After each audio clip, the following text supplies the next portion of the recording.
sure most of you are wondering, what are you doing here? I am not a politician. I am a fight promoter. But I was blown away and honored to be invited here tonight. And I wanted to show up and tell you about my friend, Donald Trump, the Donald Trump that I know.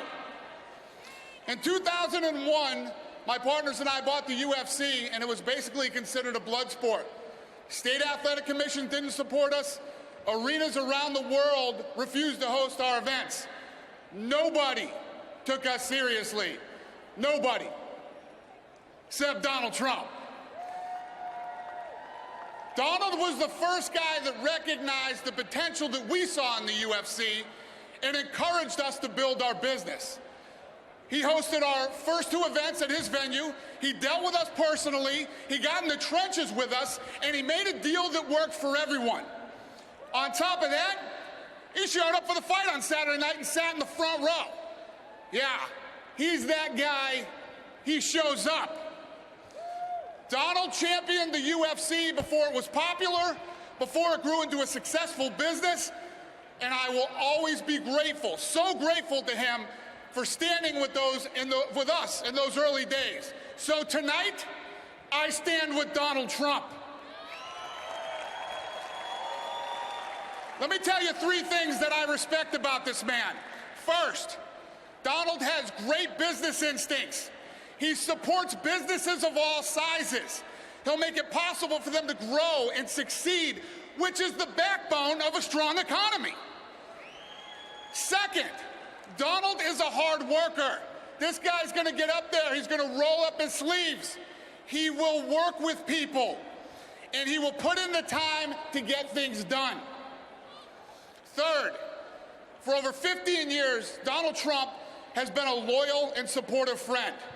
And I know that if I needed Donald, he would be there for me, just like he was when I first met him. He's one of these guys that sometimes he'll pick up the phone and he'll call me and say, hey, good luck with the fights tonight. I'm going to be watching, or whatever it is that we might have going on. And he always reaches out to me when something has happened in my career. Back in 2011, we signed this huge network television deal with Fox, and they did a big write-up in the New York Times. Donald took that paper and he wrote on the front and said, congratulations, Dana, I always knew you were going to do it. Just for the record, Donald has nothing to do with my business. We're not in business together. His interest in me and my business are personal. And in my opinion, you can really tell a person's true character when they're happy for somebody else's success, okay? And I think that sense of loyalty and commitment will translate into how he will run this country. And let's be honest, folks, we need somebody who believes in this country, we need somebody who's proud of this country, and who will fight for this country. Let me tell you something. I've been in the fight business my whole life. I know fighters. Ladies and gentlemen, Donald Trump is a fighter, and I know he will fight for this country. Thank you very much. Have a great evening. Please give a warm welcome to Arkansas Governor Asa Hutchinson.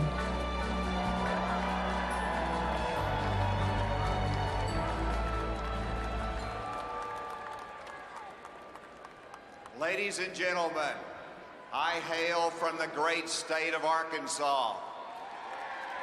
We know from personal experience that we don't need Hillary Clinton in the White House. I have been in the public arena during the administration of 6 presidents, from federal prosecutor under President Reagan to Congress, the DEA, and then Homeland Security after 9/11. I have seen America at its best, and I have seen America put to the test. There has never been a more urgent time for leadership. America's strength and boldness are desperately needed on the world stage, and a new energy is demanded at home to build our economy and to defeat terrorism. Strength, boldness, and new energy are not words that describe Hillary Clinton. This is the same Hillary we knew in Arkansas and later in Washington for so many years. Hillary always wanted more government, and her dreams have only gotten bigger. Regretfully, she offers more of the same uncertain leadership in fighting terrorism, the same failed top-down approach to health care, where Washington tells the states what to do, the same nanny state regulations that strangle the economic strength of America. If you like the last 8 years, then Hillary will give you double for your trouble. But good things are happening in the states. In Arkansas, we are creating jobs and leading in computer science education. Unemployment is the lowest in the recorded history of Arkansas, and we have a $177 million surplus. Poor decisions have produced bad results. Just think about it. Hillary Clinton's radical attempts at so-called reform of the nation's healthcare system would have been more destructive than even Obamacare has been. Hillary Clinton's bad judgment, as you heard last night, left us 4 dead Americans in Benghazi. It resulted in instability in Egypt, Syria, and Libya, the rise of ISIS, the resurgence of Russia, and emboldened North Korea, inappropriate ties between foreign governments and the Clinton Foundation, and a more dangerous world. When it comes to being commander-in-chief, we don't want a president who, in the words of the FBI, is extremely careless in the handling of classified material.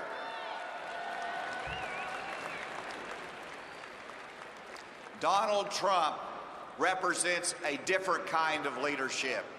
He is exactly the kind of transparent, straight-talking leader America needs right now.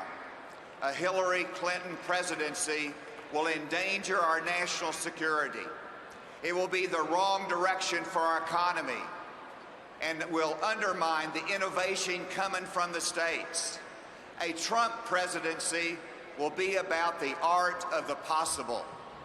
Donald Trump is the right leader for our time. Mike Pence is the right leader for our time. Thank you. God bless America. Please welcome the Attorney General of Arkansas, Leslie Rutledge.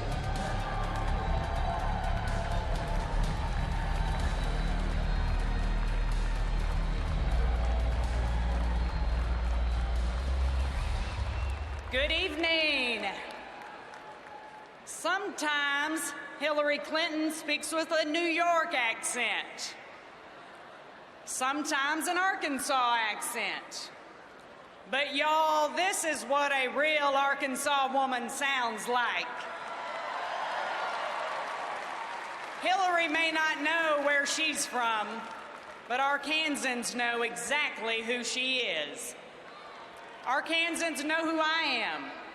Raised on a cattle farm, married to a row crop farmer. And I'm a Christian, pro-life, gun-carrying, conservative woman. And I'm the first female and first Republican elected Attorney General of Arkansas.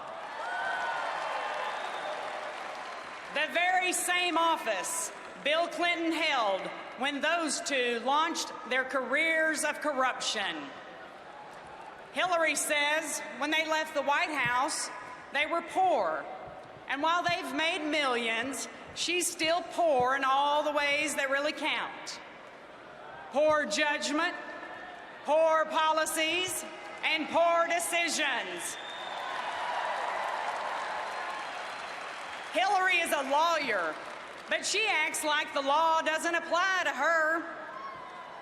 Absolutely no good could have come from merging her public service with her private interest. much less her private server. What we know about her scandals is bad. What we don't know may be worse. Why did Bill's speaking fees skyrocket as soon as she became Secretary of State? Why did donors to the Clinton Foundation receive favorable treatment from the State Department? Deception and dishonesty are all second nature to Hillary. As my daddy likes to say, Hillary will lie even when the truth would serve her better. I broke a glass ceiling. I know the importance of doing so, but a historical milestone need not come at the expense of America.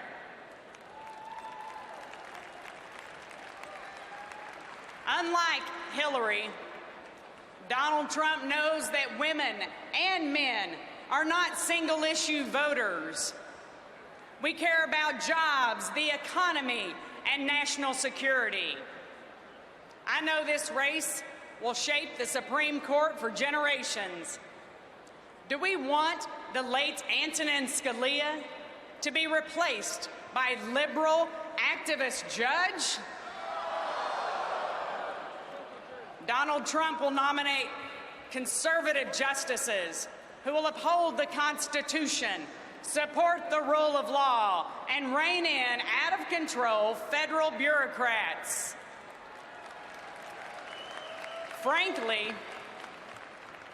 Hillary needs to go to her own house and not the White House. And she can take Ruth Bader Ginsburg with her.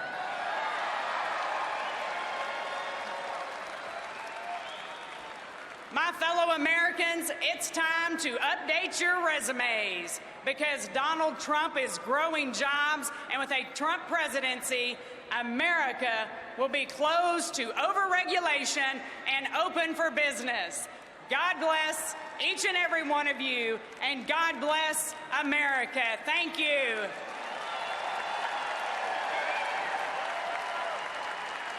Please welcome former United States Attorney General Michael Mukasey.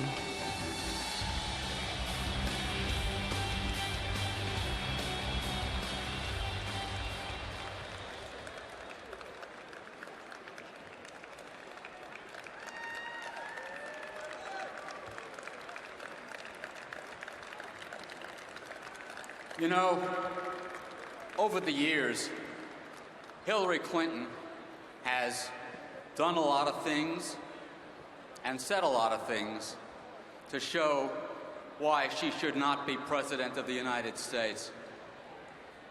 But how she treated and what she did with government secrets when she was Secretary of State, and what she said about what she did, both before and after she got caught, exquisitely sums up the case against her presidency.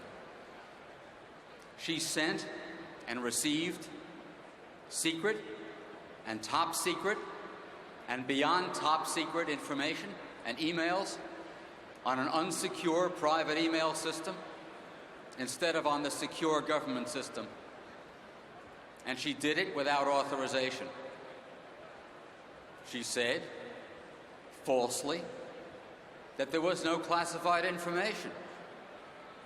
She said, falsely, that what she did was authorized. And what else did she say? Secret material, and used our technology.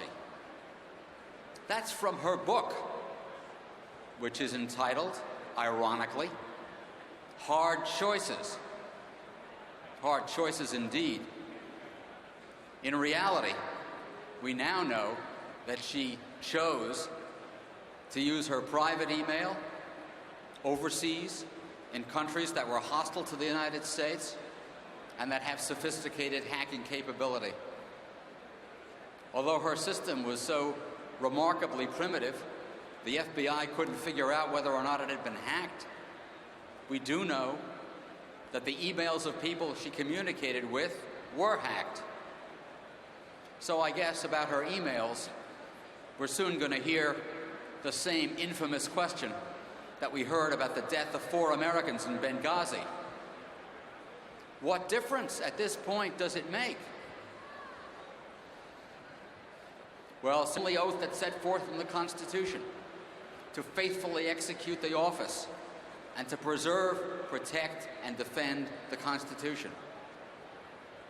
Hillary Clinton took a similar oath before she became Secretary of State. You know what that adds up to? What that adds up to is that Hillary Clinton is asking the people of this country, the people of the United States, to make her the first president in history to take the constitutional oath of office after already having violated it.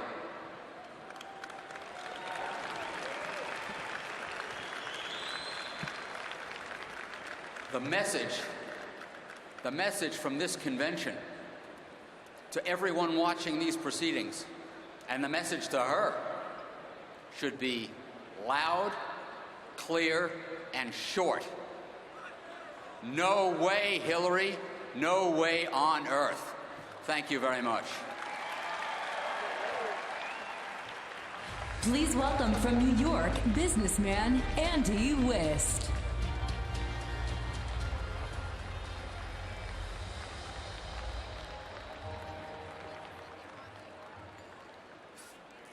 Thank you. It's great to be here. It's been a lot of fun the last few days, watching the media speculate about me. Who's Andy West, they all asked. Someone said I was Batman. I said, that's Adam West, dummy. Some of these reporters need to get a life.